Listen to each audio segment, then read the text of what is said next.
വെഞ്ഞാറമൂട്ടിലെ കൂട്ടക്കൊലപാതകത്തിന്റെ നടുക്കത്തിലാണ് കേരളം. വെറും 23 വയസ്സ് പ്രായമുള്ള അഫാൻ എന്ന പ്രതി തന്റെ ബന്ധുക്കൾ തന്നെയായ 6 പേരെയും കൊലപ്പെടുത്തിയത് ഒരേ രീതിയിലാണ്. പ്രതി ലഹരിക്ക് അടിമയാണ് എന്ന് പ്രാഥമിക അന്വേഷണത്തിൽ വിവരം ലഭിച്ചിട്ടുമുണ്ട്.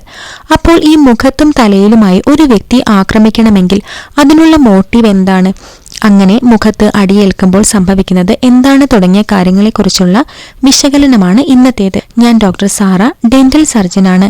Welcome to my channel. ഇവിടെ ഈ ഒരു കൊലപാതകത്തിന്റെ പ്രത്യേകത എന്ന് പറയുന്നത് ശരീരത്തിന്റെ മറ്റെവിടെയും മുറിവുകളോ ചതവുകളോ ഇല്ലാതെ മുഖത്തും തലയിലും മാത്രം മാരകമായ ക്ഷതങ്ങളാണ് ഏറ്റിരിക്കുന്നതും അതുമൂലം മരണം സംഭവിച്ചിരിക്കുന്നതും. പ്രതി ഈ 6 പേരെയും കൊലപ്പെടുത്തിയത് ചുറ്റിക പോലെയുള്ള കഠിനമായ ഒരു വസ്തു കൊണ്ട് തലയ്ക്കും മുഖത്തും ആവർത്തിച്ച് ആഞ്ഞടിച്ചാണ്.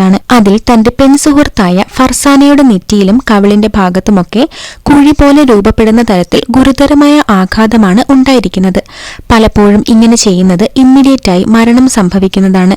തലയ്ക്കടിക്കുമ്പോൾ സ്കൾ, അതായത് തലച്ചോറിന്റെ അസ്ഥികൾ തകർന്നു പോകും. ശ്വാസം എടുക്കുന്നതിനും ഹാർട്ട് ബീറ്റുമൊക്കെ കൺട്രോൾ ചെയ്യുന്ന ബ്രെയിൻ സ്റ്റെം തകർന്നാൽ ശ്വാസം നിലയ്ക്കുകയും ഹൃദയമിടിപ്പ് അവസാനിക്കുകയും ചെയ്യും. ഇങ്ങനെ തലച്ചോറിനുള്ളിലെ രക്തസ്രാവം, അതായത് ഇന്റേണൽ ബ്രെയിൻ ഹെമറേജ് രൂക്ഷമാവുകയും തലച്ചോറിന്റെ ഷേപ്പും പ്രവർത്തനവും തകരുകയും ചെയ്യും. സിവിയർ ബ്രെയിൻ ഡാമേജ് ഉണ്ടാകുമ്പോൾ വ്യക്തി മരണപ്പെടുകയുമാണ് ചെയ്യുന്നത്.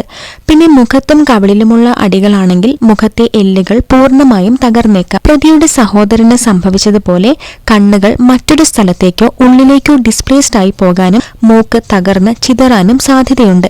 മുഖത്ത് ഇത്രയും കഠിനമായ വസ്തുവെച്ചൊക്കെ അടിക്കുമ്പോൾ അതിവേദന കാരണം വ്യക്തിയുടെ ബോധം നഷ്ടപ്പെടും. അടികൾ തൊണ്ടയിലേക്കോ വായ്ക്കുള്ളിലേക്കോ ശക്തമായി ഏൽക്കുമ്പോൾ ശ്വാസം മുട്ടി മരിക്കാനും സാധ്യതയുണ്ട്. ഇനി പറയേണ്ടത് കവിളിലേക്കുള്ള അടിയും അതിന്റെ ഭീകരതയുമാണ്.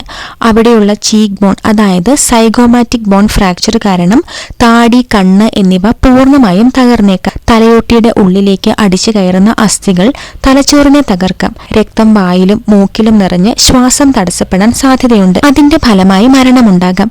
പ്രതിയുടെ പെൺസുഹൃത്തായ ഫർസാനയ്ക്ക് നെറ്റിയുടെ ഭാഗത്താണ് അതിശക്തമായ ആഘാതം ഉണ്ടായിരിക്കുന്നത്. തലച്ചോറിനുള്ളിലെ ഫ്രോണ്ടൽ ലോബ് തകർന്നാൽ ഒരാൾ അതിശക്തമായ കോമയിലേക്കോ തൽക്ഷണമായ മരണത്തിലേക്കോ പോകും. പിന്നെ ഇതുപോലെയുള്ള ഇടി മുഖത്ത് ഏൽക്കുമ്പോൾ പല്ലുകൾ ചിതറിപ്പോകാനോ ചിലപ്പോൾ ഇമ്പാക്ട് ഫോഴ്സ് കാരണം പല്ലിന്റെ റൂട്ട് അകത്തേക്ക് തള്ളിയിരിക്കുകയും ചെയ്യും. പിന്നെ മുഖത്തെ ഫേഷ്യൽ ആർട്ടറികൾ പൊട്ടിയാൽ ബ്ലീഡിംഗ് നിയന്ത്രിക്കാനാകില്ല. ഇനി ഒരു കൊലയാളി മറ്റ് ശരീരഭാഗങ്ങളിൽ ഉപദ്രവിക്കാതെ മുഖത്തും തലയിലും മാത്രം അടിക്കുകയാണെങ്കിൽ അതിന് ചില വ്യക്തമായ കാരണങ്ങൾ ഉണ്ടാകാം. ഒന്ന് വ്യക്തിപരമായ വിദ്വേഷമാണ്. ഇവർ ക്രൂരമായ പകപോക്കലിൽ മാത്രം ശ്രദ്ധ കേന്ദ്രീകരിക്കുന്നവർ ആയിരിക്കാം. മുഖത്തേക്ക് മാത്രമായി അടിക്കുന്നത് ആ വ്യക്തിയുടെ ഐഡന്റിറ്റി ഇല്ലാതെയാക്കാനുള്ള ശ്രമമാണ്.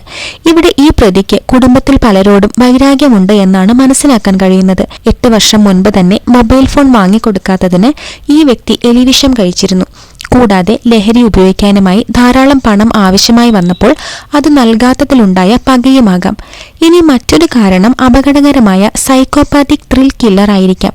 ഇവർ മുഖത്തേക്ക് മാത്രം അടിക്കുന്നത് ഇരയുടെ കണ്ണുകളിൽ നിന്ന് ഭയം കാണാനും ഒരു കുറ്റബോധമോ കരുണയുമില്ലാതെ ഇരയുടെ തകർച്ച അവർക്ക് സന്തോഷം നൽകുന്നുണ്ട്. ഇവിടെ ഈ ഒരു സാധ്യതയും തള്ളിക്കളയാനാകില്ല. കാരണം ഇവിടെ എങ്ങനെയെങ്കിലും പെട്ടെന്നുള്ള പ്രകോപനത്തിൽ കൊല്ലുക എന്ന ഉദ്ദേശം മാത്രമല്ല ഉണ്ടായിരിക്കുന്നത്. കൃത്യമായി പ്ലാൻ ചെയ്ത് അതിക്രൂരമായാണ് കൊലപ്പെടുത്തിയിരിക്കുന്നത്. പിന്നെ വേറൊരു പോസിബിലിറ്റി എന്താണ് എന്ന് വെച്ചാൽ തലയും മുഖവുമൊക്കെ അടിക്കുന്നത് അത്യാവശ്യം അപകടകരമാണ്. അപ്പോൾ വേഗത്തിൽ കൊലപ്പെടുത്തുക എന്ന ഉദ്ദേശവുമുണ്ട്.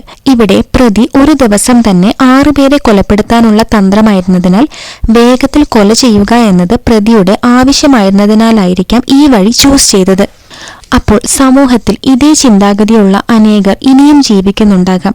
ഒന്നോർക്കുക, ഒരാളെ കൊല്ലുന്നത് അത് എന്ത് കാരണം കൊണ്ടായാലും ന്യായീകരിക്കാൻ കഴിയുന്നതല്ല. മനുഷ്യത്വം കൈവിടാതെ നിങ്ങളുടെ പ്രശ്നങ്ങൾക്ക് നിയമപരവും മാനസികമായ മാറ്റങ്ങൾ ഉണ്ടാകുന്നതിന് മടികൂടാതെ വൈദ്യസഹായവും തേടാവുന്നതാണ്. പിന്നെ അറിഞ്ഞിരിക്കുക, ലഹരി ഉപയോഗം ഒരിക്കലും ഒരു പ്രശ്നത്തിനുള്ള പരിഹാരമല്ല, മറിച്ച് ഒരു വ്യക്തിയെയും കുടുംബത്തെയും തലമുറയെയും തകർക്കുന്ന ഏറ്റവും വലിയ ശാപമാണ്.